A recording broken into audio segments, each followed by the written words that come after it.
Welcome to the 19th ESC Every Soldier Counts podcast.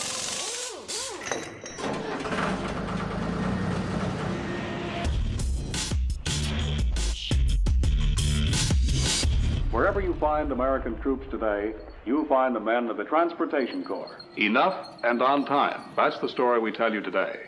The story of the Army Quartermaster Corps. These youthful servicemen are members of the Army's Military Police Corps. One of the most important forces behind the lines, the Army Ordnance Corps.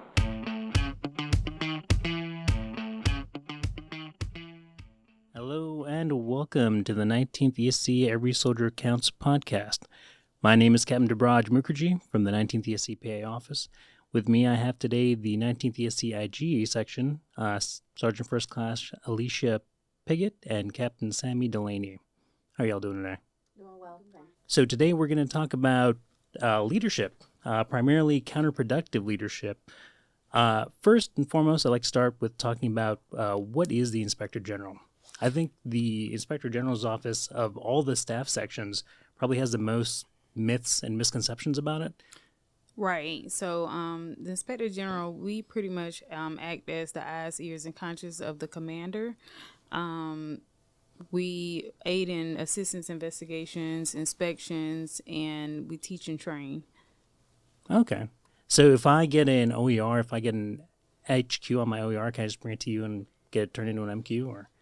No, that's not how that works. Okay. So definitely there's an array of things that we do, but we don't do things that have due process. So what that means, if there's a process that has to be done in order to get a final result, let that process happen.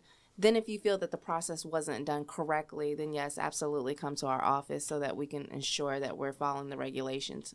Okay, awesome. So aside, I'm sure the OER question is one that you guys get all the time, but what are some other misconceptions and myths that people come to the IG office for? So a lot of people think, we're here to get some people in trouble. So a lot of, commanders, secret executioners. Absolutely. So, we're actually here to assist, where needed. So if something's going wrong, we're here to more assist than get people. We don't get people in trouble, nor can we direct and tell commanders, what they should do. We just give guidance, but we can't tell them what to do. Gotcha. I actually never knew what IG did until right before I became a commander. So embarrassing truth about me is, so we actually went through a pre-command course, and the IG came and spoke to us, and that's where I found out that IG is a very important tool for commanders, and I definitely went to the IG office myself quite a bit just to get my left and right limits on what I could and couldn't do. So definitely a very valuable resource for commanders. Absolutely. We encourage all first-time company commanders, their first sergeants, to come to our office, sit down with us, get to know us so we can give you an in-brief on your right and left limits. Just like legal, we're your best friends. Oh, yeah, We absolutely. want to keep you out of trouble. So please come to our office if you have any questions. Have us on speed dial. We're there to assist. And if we don't know the answer right then and there, like the Army, I don't know, but I'll figure it out. Give me an hour or so, and I'll give you a call back. Yeah, that's a board answer right there. Yeah, I think I had two every week. I had two standing appointments. One was with JAG and one was with IG, just to make sure, just to help me keep on the right track. And absolutely, all my experiences with IG have been pretty good. I never got an OER bumped up, and I think you offered to fix our printer earlier. So that's a service? Don't hold me accountable. We do not stand on record. There's little small tidbits of being in the IG office, and we're never on the record, just like legal. Okay. So I could assist you in some type of way of figuring out what your budget looks like. Okay. You could help me find the answer. So we're here to talk about counterproductive leadership, and so before we talk about the counterproductive aspects of leadership, what is the Army's expectations of a leader? How does the Army define a good leader? So, based off character, presence, kind of intellect. So, we have our Army values, warrior ethos and stuff like that. So we live by Army values for sure. I don't know if you want to add anything. Yeah, so for an Army leader, be right, be in the right place on time, and have a good moral compass. But you have, as she said, as Sergeant First Class Pickett said, your AR 600-100 Army Professional Leadership Policies kind of give you that guideline so that everybody has something to refer to, and you have those key attributes. And we primarily look at, like she said, the character, the presence, and the intellect, so that way people feel comfortable coming to us as leaders. If we know what we're saying, people trust us, and that's what also makes a good leader. Can somebody trust me and what I have to say? Absolutely. And when you say like character, presence, and intellect, I think about the first half of an OER. Not to keep bringing it back to evaluations, right. But yeah, like we think about like the first three things that you're evaluated on, and then like what do you bring to the table? Like what kind of a person are you? What do you look like in front of your formation, and how dynamic are you as a leader? And then and the competencies, when we look at how are you achieving results, how are you developing others, and how are you influencing the organization. It does seem like there are two aspects, like what does the leader bring to the table, and then what is the leader doing. So if these are the expectations of leader, what a leader's supposed to be like, and what a leader's supposed to do, where does counterproductive leadership come from? So sometimes it's being in a work environment. Then you have the bullying, abusing authority, retaliation, blaming others, poor self-control. Absolutely. So those are some of the things, just to say a few, that we deal with counterproductive leadership. So a counterproductive leader is really somebody who's not probably developing his organization or his or her organization, not really working well. So are counterproductive leaders more like in how they deal with subordinates or seniors, or is this all around? So it can be an all-around thing. It can be across the board. We're all leaders, so we can have soldiers that's counterproductive leaders, as well as our senior command as well. So just kind of be talking down to others. Absolutely. Just showing little to no respect.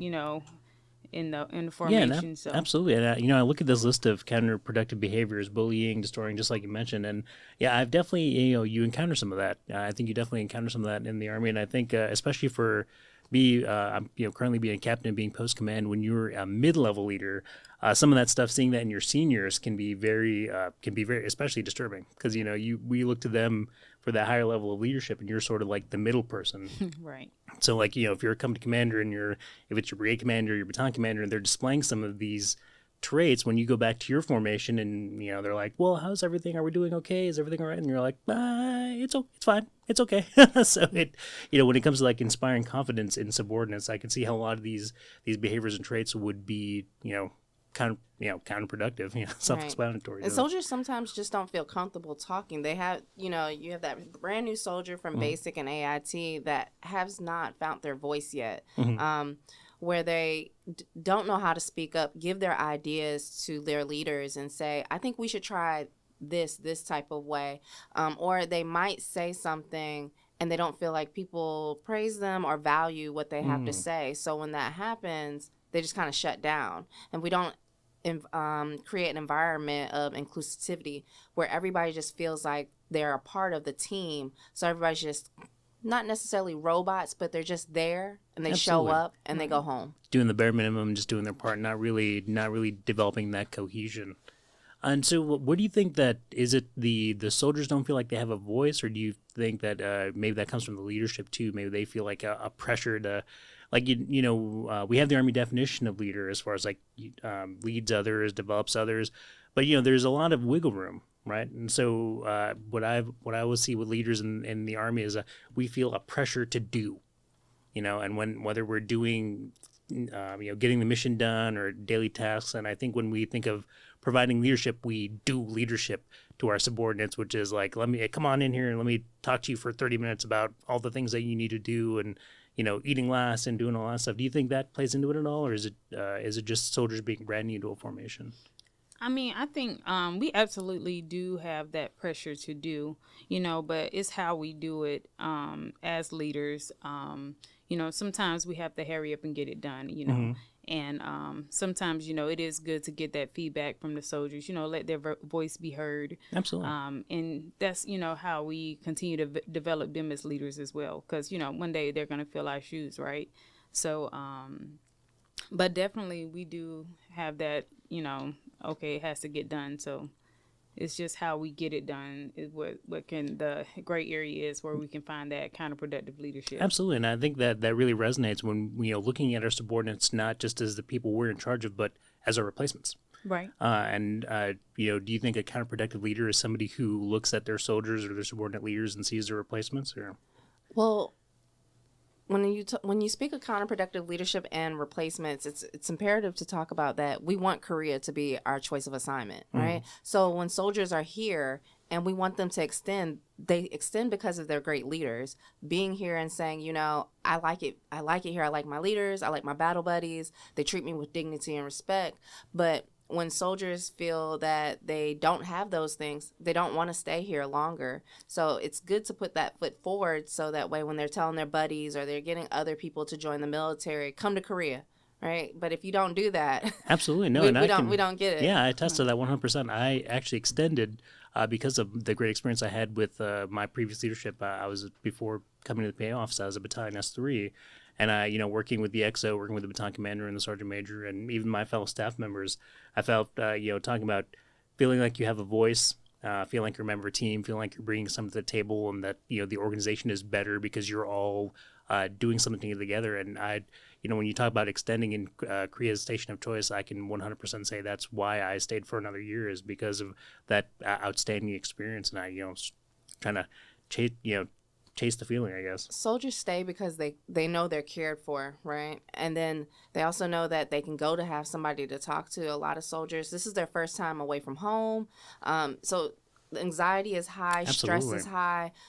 But having leaders that show you that they care will only improve soldiers wanting to stay. Yeah, I think whenever I think of Korea, I think of like it's a cool adventure to come to a new place and try new foods, but we do need to keep in mind that we're away from our support systems. Absolutely. And Absolutely. so as leaders, we are actually that much more involved in the soldiers' lives. It's that much more important for us to be present because they don't have the support that they would normally have at home. You can't even call most of the time. You can't even call your family if you're having a bad day because it's 4 in the morning over there. Absolutely. Like you're gonna end up waking up mom and dad in the middle of the night. So even simple things like that, soldiers don't have available to them over here. So and we have that's to be more what, present. as IG, it doesn't seem like it, but we do assist with those things. A big portion is referring those things to the commander, their first sergeant, saying, hey, did your soldier maybe go to FAP, behavioral health? You have those leadways, as you said. Being myself prior post command, I have that experience to be able to give other commanders. Did you think about this? Absolutely. And support them, refer them to those agencies, because the commander does have a lot of work to do, but they need to have those tools and resources where they can say, did we try this? Sitting down with your soldiers and being able to do those monthly and those quarterly counselings, so you get to know your soldiers. But sometimes it's just a check the block because everybody's so busy. Right. But those are prime times for us to actually really get to know our soldiers and ask meaningful questions. And the soldiers have time to reflect. So when you say your plan of action, you come back and you refer to how's school going, or you putting it out in the formation. Those are all positive reinforcements for having good behaviors and not counterproductive behaviors. So soldiers feel valued when you mention them. It's kind of like that little pat on the back, like they were listening to me. Oh, They did get my ideas. It didn't seem like it, but it's okay to ask the soldiers, what do you think about this? And just get their input. Well, you might not be able to do it because maybe the mission won't allow it. That's not in our resources. But just the fact that you listen. Letting them be heard, yeah. Right. Letting them be heard and letting them understand that their needs are a priority in the organization. They may not be priority one compared to the mission, but absolutely you're keeping in mind. Yeah, I know, having been being a subordinate and a leader, that's definitely important when you feel like you're just sort of being rolled over or steamrolled over, and it doesn't, everything you say is just kind of going to the wall. does make you wonder about why you're even a part of that organization. And yeah, I mean, going back to when I was in command in IG as a resource, now that I think about it, probably some of the best things IG ever did for me was help me, because when you're in command, like you said, you have a million things. And at any one given hour of the day, you might have 10 things that you're trying to take care of at once. And it's easy to forget the resources that you have available to you. And I always found IG is like a great bouncing board. You kind of talk about some of the issues that you're having. And then just like you said, FAP in particular, I think I had a few soldiers who, we had a social worker from FAP actually come and, give a couple classes. I was able to get some referrals to FAP and that idea kind of came from talking with my IG back in Fort Hood. So it absolutely is, when we think about the touch points that you guys provide for commanders with their soldiers, and then just for commanders, because, it's a busy job. It's a hectic job, one of the most stressful years of your life. And to have somebody who can sort of be like, hey, man, like, have you tried about this? Have you tried this? Have you thought about that? And I think, being post-command too, especially, that helps because you've been in that seat and you kind of know what it's like. So yeah, that's awesome. Yeah, whenever I think about IG as a resource to help or redirect, I think that's something we definitely don't put in the forefront, but is probably one of the greatest services you guys provide. Absolutely. So at the IG office, one of our main initiatives right now for the first quarter is just getting out there. We have a new CG. He's getting comfortable with us. We're building that trust with him. So the IG's office is getting out there with units and letting them know, hey, we're available to do teach and trains. We can do small groups, big groups, do LPDs. And we just come out and we talk about a number of things that we see within the formations and, trends. So fraternization, counterproductive leadership. Absolutely. Any type of complaint that we see, we can kind of bring those topics to the formation and have a discussion and sit down and talk with the soldiers. So awesome. And I feel like I've been focusing on what IG does for commanders, but what about when it comes to NCOs as well? I know that's an invaluable service that IG provides as far as providing resources and like a bouncing board for ideas. So, kind of the same. So, when we're dealing with soldiers, of course, I deal with them firsthand. So, soldiers come in with many different issues, even, maybe even finance issues and things that they're trying to kind of resolve, and they don't know how to go about doing it. So not only just being an IG, but being a Sergeant First Class, that's where I can assist those soldiers with, different, finance issues. Hey, who do I need to go speak with? Have you spoken with your commander? Have you used your open door policy, and kind of explain, because a lot of them don't think to go to their commanders, maybe Absolutely. A battle buddy of them may have said, hey, go straight to IG, go to IG, oh, yeah. So we give them, reiterate, what the steps to take, before going to the IG, kind of to better resolve their situation. Because the first question we ask is your command aware. It's not that we want to. It's not that we want to stop the soldiers from coming to see us. Right. But ultimately, we're gonna call the commander and say, "Hey, we received," and they're not gonna know what's going on. Right, and just giving that respect, to the commander, giving them a chance to fix their formation or to address, issues within their formation that they may have or may not be aware of. Absolutely, yeah. Absolutely. I mean, going back to the fact that there's so many things going on at once, it's easy for something to. Or when I think about prioritization, when you're in command and you're trying to prioritize things, right. Things that might seem simple from your point of view are actually a bigger deal for those soldiers. And sometimes getting that phone call, I'm like, hey, you have a soldier who's been having this issue. It's like, well, yeah, I know that it's a minor pay issue. And then really understanding the full scope of it, it's like, oh, wow, that is not a minor pay issue. I need to call somebody. I need to call finance. I need to do this. That can be an important redirect as far as for commanders and connecting soldiers to commanders as well. Right. Absolutely. That puts the soldier first. And we're always, talking about people first, soldier first, taking care of our soldier. And if your soldier has a finance issue and you're able to combat that, the soldier knows you care. Absolutely. That stops the soldier from having to get an AER loan, right? Yeah. There's trickling effects to what you do to assist a soldier so that way they don't end up hurting themselves in the end, not necessarily physically, Absolutely. but emotionally spiraling and getting out of control because now they have a finance and they can't keep Absolutely. up with their family. And that's especially present. This September is Suicide Prevention Month here in 19th ESC, and we talk about the skills and resources that can help soldiers, deal with stress, deal with stressors, cope, be more resilient. And it sounds like IG is an important resource for that. The classes is kind of new to me. What kind of classes and LPDs do you guys provide? So we do classes on, normally we do an in-brief with all company commanders and first sergeant. We highly encourage them to come to our office, sit down with us one-on-one, and we just kind of provide their left and right limits. We explain to them our purpose as the IG, what it is we do, kind of like what we're doing here today, Yeah. a little bit more formal. We also do fraternization classes, counterproductive. We can kind of mix that in a little bit with some type of training, but we primarily stick to the issues we see, how to do finance. So if we see those type of issues, we'll just kind of refer back to those concepts when we're giving out. But usually our biggest ones are we provide a training at the Sharp Ambassador course. Oh, right. We provide fraternization and then counterproductive leadership. But we're also willing to always add something in. But those are our big ones that we provide Absolutely. to the formations. Yeah, absolutely. Definitely important skills to help build and maintain that resilience. So kind of going back to the subject of counterproductive leadership, what is the difference between, like, say I've had a hard day. I'm a commander, well, kind of going back to putting that commander hat back on. So I've had a long day and I'm tired and, I'm kind of making mistakes, like going back to the soldier who like, oh, wow, they're finding their pay issue was a minor issue and I didn't even realize it. Am I being a counterproductive leader? Because I'm exasperated and exhausted and I'm making some mistakes here and there? No, absolutely not.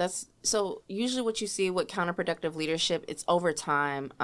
It's reoccurring, not necessarily just that one time. We're all going to have bad days. We're all entitled to a bad day, but and what you do is when you had a bad day, even if it's not right then and there, maybe you go back to that soldier when you reflect and say, hey, yesterday was hard, right? You're talking Right. to them.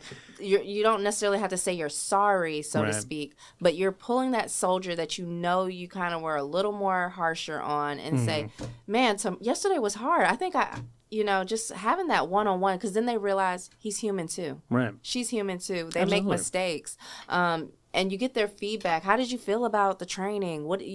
Because all these things come up and you just have to be human. We have to provide that empathy and sympathy to people. Yeah, and I think we just have to be more self-aware, so when we are having those bad days, and we need to be aware that, okay, I am having a bad day. So, if a soldier is coming to you, confiding you about anything, and especially, finance or pay issue, that is something that we need to, kind of take serious at that time, address at that time, or, find somebody that could, Absolutely. maybe help the soldier. Yeah, if you right. don't have the answer, find the person with the answer, or put them on the right road. Absolutely. Yeah, it is definitely. Once again, I think that's always the most difficult part of being a leader is feeling like you have to have the right answers, feeling like you when we talk about presence, having presence in front of your formation. I think we forget that empathy cuts both ways. We have to be empathetic for our soldiers, but our soldiers, when we show our humanity, when we show them like, hey, I used to be like you, or talking about inspiring them to aspire to our positions or become our replacements, when they see that we're people, maybe they think our jobs are something that they can do as well. Like you don't have to be Superman to be a commander or a first sergeant or a platoon sergeant or a platoon leader. You just have to be empathetic and caring. Absolutely. So so for going back to Suicide Prevention Month, so what classes do you guys provide, do you think, that are particularly helpful when we talk about building those resiliency skills? I know we talk about finance, directing people to finance, fraternization, but are there any I don't think you guys provide classes on coping mechanisms, or that's more of a behavioral health thing, right? Right, that is. Absolutely. Okay, talk about misconception. So with this, in our IG office, we come with a lot of talents, just like anybody else. And Sergeant First Class Pickett, she recently went to the Master Resiliency Training course. Nice. So we said, hey, it's not uncommon that in the Army we go to a school and do we ever get to use it unless we have unless you're getting appointed to do it. Yeah. So, this month alone, we, asked could we get her in and say, hey, can she give some training, not blurring the hats, because we definitely don't want people to be absolutely. like IG said, it's okay to spiral. My last IG gave me resiliency training. They fixed my printer. Like, what are you guys doing? So, but definitely that she has that training.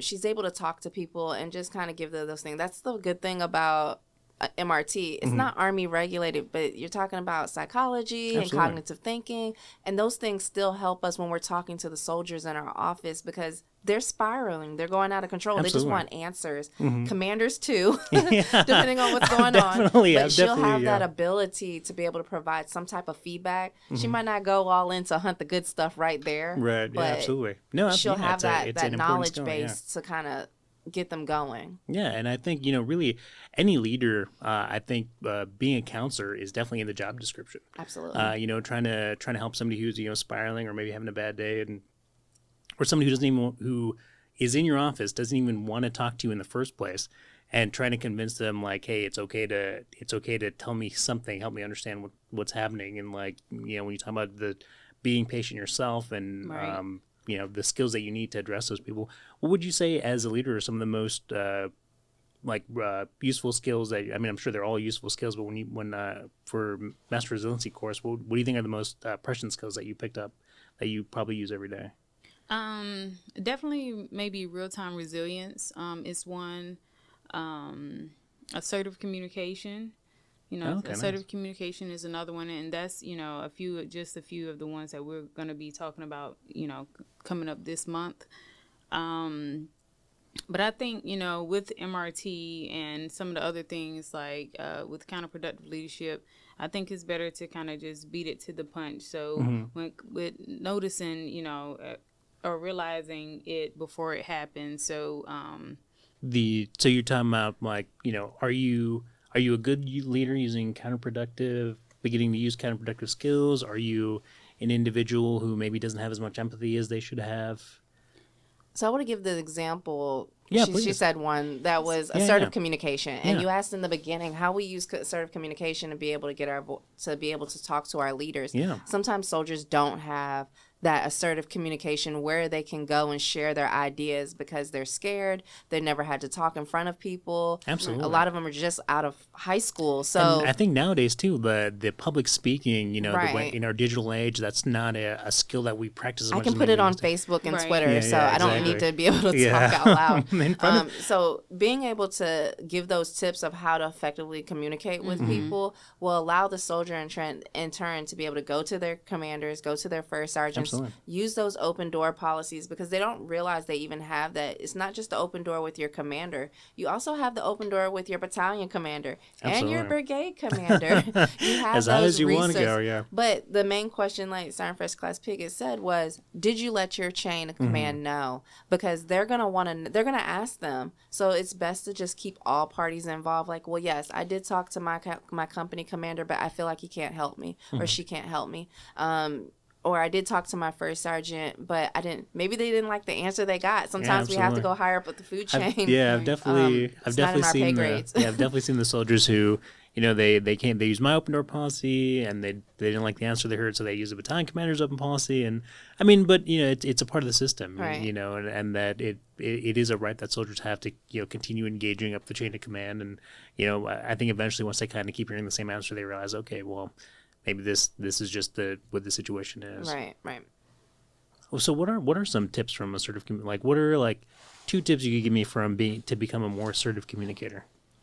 Just being, when somebody's speaking with you, kind of being receptive of the information, being able to give them that feedback and engage in, what they're saying, not being distracted. I know a lot of times, a soldier may come to us and say, maybe in a panic, and you may be occupied, right? And hey, Sergeant, I need this and that, and just kind of brushing them off. That's not something we want to do. Because that may be the time that they really really may need you.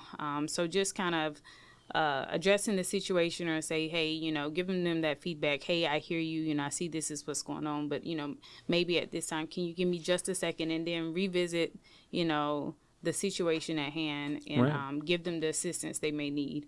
But definitely engage in what he or she is saying. I know a lot of times we are in our phone or something like that when somebody's talking to us, and we don't seem like we're actively listening. Right. So we definitely want to kind of pause all other means of distractions and kind of just so easy to be distracted nowadays too. Right. Absolutely. Awesome. Yeah.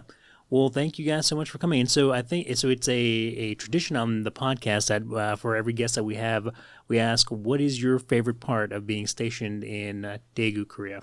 Oh, wow. I've been here since 2018. Oh, wow. It's all a blur at this point. But I would definitely say just the culture, the politeness.